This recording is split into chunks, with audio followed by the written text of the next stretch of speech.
All right, so me and Kati are going to talk about Richard Wright's masterful use of certain literary devices in his book Native Son, specifically characterization, plot, and style.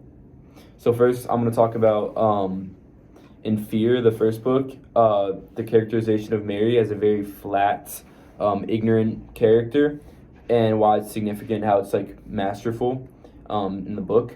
So basically, right off the bat, we see Mary just kind of like we see her just being a stereotypical rich, spoiled white girl. Nothing really to it. Maybe like, and then you think maybe if you read more into it, but as we go deeper into like the book a little bit later, we see the events unfold and how we get to see certain things that reveal how Mary really feels towards Black people, specifically Bigger, and like that really shows her character, and it reveals like it foreshadows events later on. For example, first of all, she has no care for the fact that Bigger being a Black man working for white people, it could be dangerous in some ways, because if he messes up or does the wrong thing, that could lead to something really bad for him. And that's shown in when Mary, when she asks him to go to the Loop instead of the university on like the first night.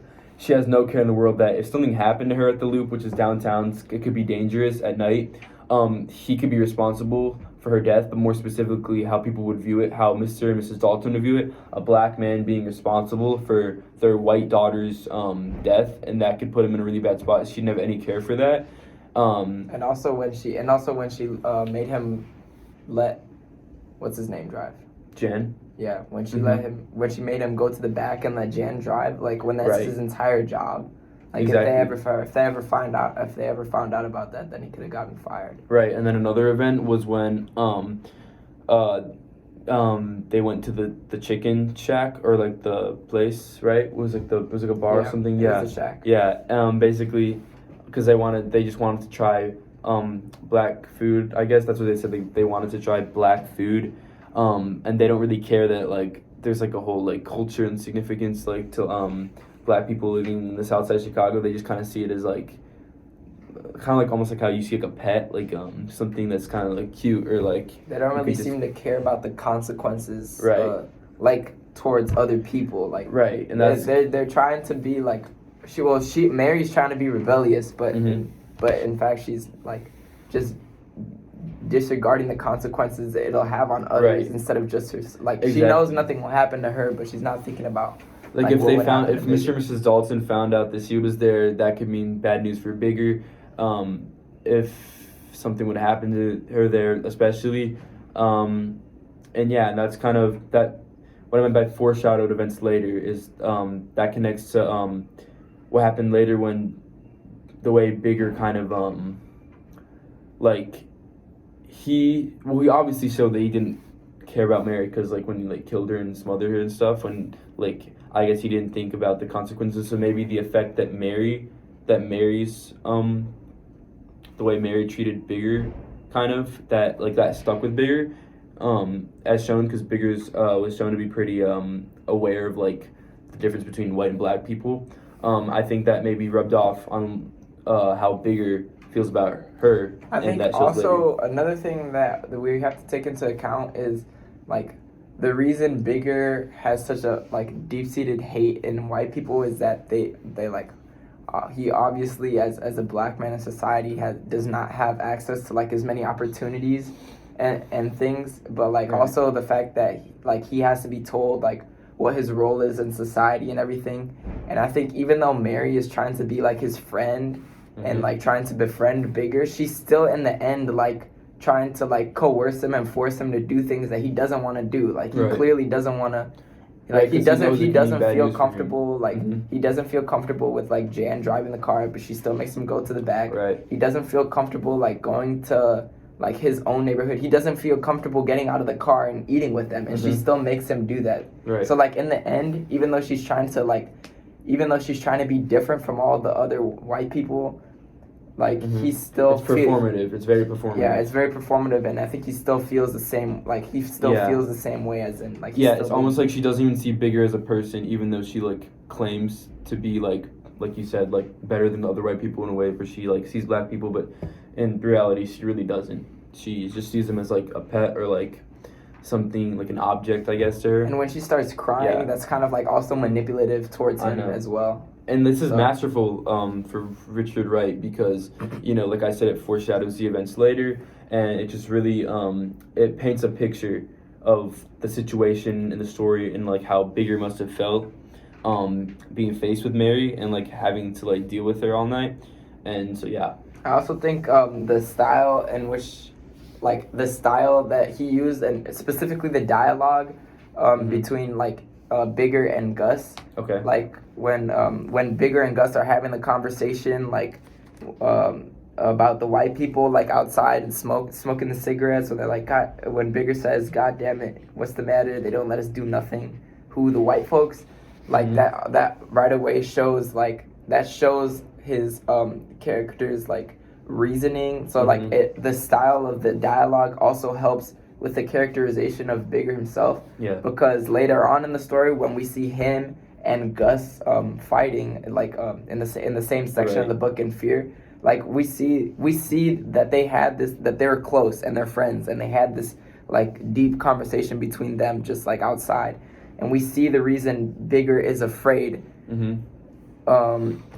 Like we know he's afraid when he's beating up Gus and like kind of bullying Gus, and we find out why he's fearful and afraid earlier on through the dialogue. So we kind of see how his character is like round in the way that he like lashes out, but we see why he lashes out through his fear and hate of the white folks. Yeah, and I think that's important to also note that the reason why he was just always so competitive with like Gus, and like I guess like he always had this like rivalry, like very toxic that exemplified toxic masculinity between him and his friends. I think is to show like the fear he must have felt, but he can't really show that as a black man because during this time that's like a huge weakness, I guess, as seen for him. And you know, he has to be strong, he has to put up with a bunch of like these challenges and hardships, and I think Richard Wright just did a really good job including that in Fear, because it just both of these events of like with Mary and stuff, and then also with like Gus and stuff, it just really paints a picture to who Bigger is and what he reacts to. And yeah. All right, so the next part of the book that we're gonna be analyzing is Flight. More specifically, I'm gonna be talking about the plot at the beginning of Flight. More specifically, the dialogue between Bigger and his mother. This is when basically they were just arguing over what time Bigger got home. It was like especially on page 100, Bigger swears he got home at 4, but like his mom said he got home at 2, and everyone else was saying. And now you might just think this is, or at first read, you just might think it's like insignificant banter. It's just like whatever, like filler almost. But basically, it's important because it kind of reveals a sense of paranoia that Bigger was feeling, right? And I think Wright included this specifically to show that. And yeah, it kind of foreshadows later events, more specifically like the new sense of self that he felt that was based on not guilt at all. He wasn't guilty that he killed Mary at all, but more like liberation, almost like he found a purpose for himself, which is very odd considering that he just murdered someone. No, I do think he does feel a little bit of guilt. You think? I think it's well, more maybe so, not towards killing Mary. I think he was scared but for his own self. No, I think he felt guilty towards the wasting the opportunities that were given to him, and like the way it affected the people around him. I think that's what he was guilty about, not necessarily killing Mary, because he didn't. Yeah, and and really like to her add on anyway, that, I think that's why he was scared, because he didn't want to get caught to lose that stuff. Yeah. And more specifically, like his life, like he knows, like we know about Bigger, he's, even though he's not very that smart and he's not very like good at decision making, he's very aware of the difference between black and white people in the society that he lives in. So I think that's why he was so scared, and he just didn't want to get caught. Which is kind of interesting because it just reveals more about Bigger's character, and Wright did a pretty good job telling us that he might be kind of like insane almost. Definitely, yeah, definitely. All right. But I think I also agree. Like I think it showed. Like before, I said I think he does feel guilt, and it also shows when he's in the interview and Jan is asking him like why he's doing this, and Bigger even says he's struggling to control his feelings, hating Jan violently because he knew he was hurting him.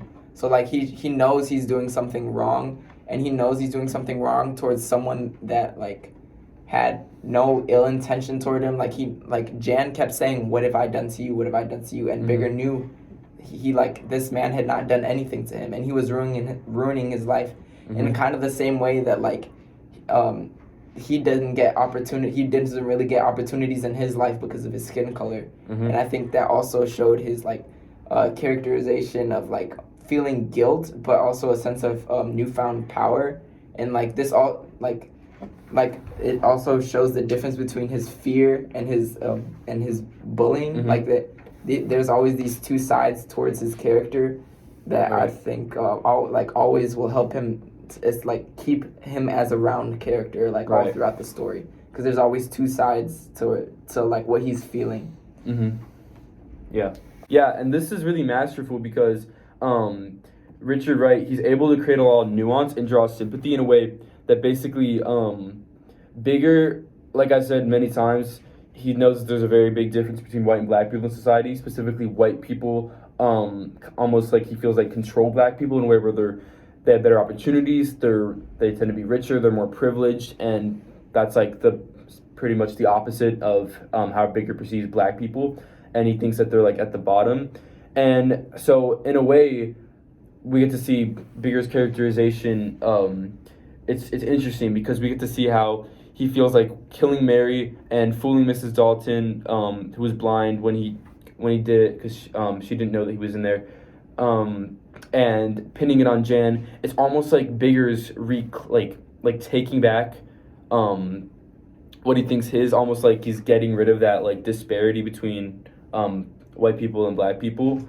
Even reversing it. Yeah, that's in his own way. He thinks that like playing and like maneuvering his way through this whole situation and like fooling everybody and pinning the blame on Jan and all that stuff, it's almost like his way of reclaiming that. Because really Jan is at his mercy in the situation. Yeah. So the roles are reversed right there. So it's interesting, and that's why I think Wright is so masterful in this. He really does a good job explaining that, and it like creates nuance, and it almost draws sympathy from, like I said, from the reader, because maybe it's like, yeah, Bigger did a terrible thing, and he's like kind of like insane, but at the same time, his situation definitely shaped the way he thinks and feels, and his like actions. So that's really nice. So for the last book in Native Son that we're gonna be talking about is Fate, and I'm gonna talk about the style, specifically when Bigger's mother was begging, like on her knees, like begging and sobbing for the Daltons to not kill Bigger, like, or something like that, or like not to like she wanted Bigger to get out of the death sentence. This was pretty masterful the way that the mastery lies in when she was just described as the black woman, because there was a huge difference between the way that the two mothers were acting. Miss Dalton was kind of remaining her composure while Bigger's mother was hysterical on the floor crying, and you can see how embarrassed Bigger was, which kind of comes full circle to events earlier in the story of how Bigger feels about the difference between white people and black people in the story. More specifically, like the control that Bigger feels like white people have over black people as a whole, and he feels like it's being exemplified here a lot. And he's it gives way to like kind of maybe like his motive to why he killed Mary, and it just really kind of ties everything together in the end. Yeah, I think I agree, but I think the stark difference between the two mothers is really masterful, because you see like when Miss Dalton is worried about her daughter and like she finds out her daughter is killed and everything. Well, we don't really see her when we see that her daughter is killed, but when she is like worried about her daughter, like she starts asking Bigger questions, but in the end, like she always is like reserved in her questions, trying to make sure that like she's not like asking too much information of Bigger, because she wants to like have pride in herself as like, oh, like a person of authority over Bigger, so she doesn't want him to feel like he has too much power over like what is going on in their family or like information. Yeah. While Bigger's mom is like still subject to the authority. So really, Miss Dalton stayed in her position as an authority figure, while Bigger's mom stayed in her position as a person under authority. And just to add, like on page 301, when this was displayed, also, like I said, the style of Richard Wright, just referring to Bigger's mom as the black woman, it really just shows how how black people are seen as less than. It's really dehumanizing for them, while the white people weren't called, like Miss Dalton wasn't called the white woman or anything like that. So it just really really does a good job showing that, and that's why it's masterful.